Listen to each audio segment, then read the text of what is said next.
Neked nem a barátnőd. Megmondtam, hogy nem, ameddig én élek. Érted? A Szandi rendőrségi ügyekbe keveredett. Figyelj ide, amióta veled van. Érted? Ó, bújjál. Bújjál el te. Felhívtak a rendőrségről, menjek utána. Ki volt ott?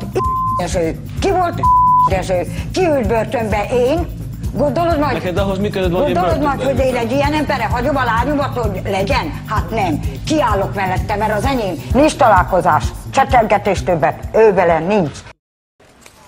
Nem ezért kell behivatni a Melinda meg a kakasról. Hogy legalább segítsél, adja a gyerekeidnek a szájába enni. Hagyját el. Dugoljál már, mert felrúglak. Mit rúgol te fel, te Dugoljál el. verép? Nyomd el magad, mert felrúglak. Verép, Te köcsög. faszopó, mert szétütöm a fejedet. Mindjárt.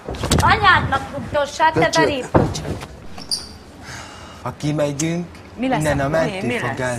Annyit szeretnék kérni, öcsém, figyelj ide, hogyha veletek marad ez a gyerek, legalább azt add meg neki, amit én meg tudok neki adni. Te képvisel, ha veled marad, akkor képviselt, ha nem, testvérem, akkor úgy kell csinálni, hogy akkor vissza a gyerek nekem hozzá. Ide nézi, ez igaz, hogy együtt vagytok?